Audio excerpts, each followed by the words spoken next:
What up, peeps? This is your favorite first generation LordVucious Apollo Creed, here with yet another Megaman game, yet another playthrough. This time, we're doing Rockman and Forte for the Super Famicom, also known simply as Megaman and Bass for the SNES. Yes, there is the GBA port of the game, but since we're not playing it, we're not talking about it. Anyway, this game here is particularly special for many reasons, but the biggest reason, in my opinion, is the fact that not only as you play as the titular Rockman, but you also play as our other titular character, Rockman's rival, Forte, who has a completely different moveset than our hero here. And yes, I will be doing a playthrough of this game as Forte in the future, so if you're interested, look out for it. Anyway, the first stage here, the Robot Museum, is pretty much a blatant shout-out stage, full of references to previous Rockman games. Aside from the obvious Metal Man vibes with the drill moles, you also have a section that is clearly based on Fireman with the fire environments and fire-related enemies. The second area with the submarine being Blizzard Man. And this area, the Windy Rain resembling Toadman stage. And this stage used to give me trouble because of one particular jump right here with the wind and the odd met placement, but I think I've gotten used to it by now. Anyway, stage done. Now we're about to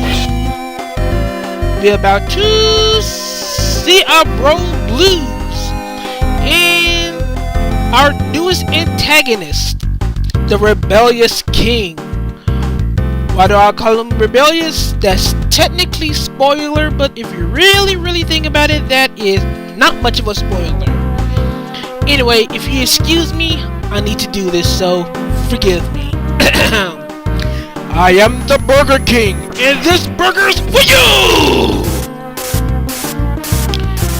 And that's why Blues never ordered a Whopper again. Come on now, this is me, keep up! I always gotta make at least one horribly bad and lame joke. It's my playthrough tradition. More or less. Anyway, you remember the guy in green, right? A Wily boss from Rockman 8? The Green Devil has been horribly nerfed. You see him? That's all he does. Stand around and shoot blobs. Very much a shell of his former self. Well, since he was the intro boss, sucks to be him. Anyway, now starting with our robot masters, we begin with Bipedal Refrigerator Man, also known as Cold Man, whose stage technically resembles what my hometown has been looking like for the past few weeks on and off. Lots of snow, which is kinda odd considering where I live. Anyway, on a graphics note, if you can tell, the art style is pretty much ripped off of Rockman 8. And considering that Rockman 8 was pretty much a PlayStation and Saturn game, I think it's safe to say that the animation style translated pretty well to 16-bit, which probably would get a lot of retro freaks slash Rockman fans wondering when is the next Rockman game gonna be 16-bit. Of course, I don't want to be a part of that discussion, so I'm gonna drop it there. Anyway, mid-boss, shoot him in the head. Avoid contact with all things, and that's pretty much it. Now, what needs to be said are the collectibles, which take the form of data CDs.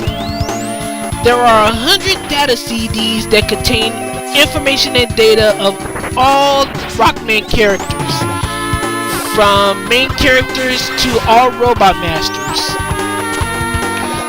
There are 100 CDs in all that are placed either obviously plain in sight or definitely deviously within the intro stage and the 8 Robot Master stages. Take note that this is not a 100 CD run. I will not be collecting any CDs because I've already collected them in this particular ROM. If I decide to do so, I may do annotations of where some of them are from memory, but I highly doubt it, so I recommend that you look at another video if you want to look for CD collection. And the blatant ripoff of Frostman stage area ended. Now we deal with Coldman, whose attacks are as follows. He fires the ice wall, his trademark attack back and forth, jump over it. He may jump close, and sometimes he may shoot the ground where if you stand in a particular area where he fires, you will freeze. And with his energy low, he'll start shooting out these cloud enemies, in which if it touches, it will inhibit movement, which will pretty much make getting hit a lot easier. He's weak with the Thunderbolt, but due to weapon consumption and low overall damage, it's better to use the Buster against Coldman. As for his weapon, the Ice Wall, it pretty much as follows. Shoot a wall of ice and slide it onto enemies. It also has another application, which you should be able to see later in this stage. And the next Robot Master is Bipolar Insane, who needs a lobotomy Pyromaniac Man. Let's just stick with Burner Man. It sounds better anyway.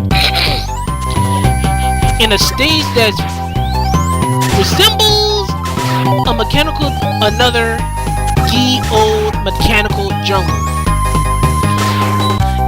Yeah. And with Burner Man being a fire-based enemy, there's actually a lack of fire in this stage. But near the end of the stage, there will be fire. And it will be horrible. But that's later. Otherwise, the majority of the stage is pretty straightforward, with a few bit of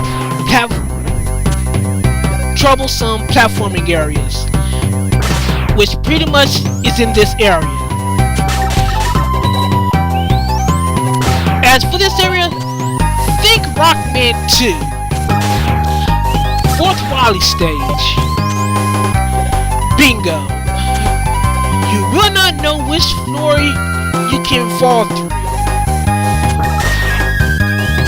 And this area has a better rate of making me fall than the actual Wily stage in Rockman 2, oddly enough.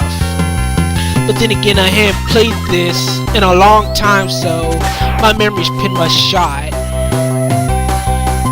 CD notice, there's a CD down there in that open stretch. You need Forte for it. I gotta remember I'm using Japanese names. And another area that requires Forte and his gospel boost.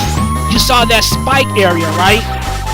There's a CD lying on that bed of spikes, and you need to maintain the gospel boost because there's a whole different area that contains another CD.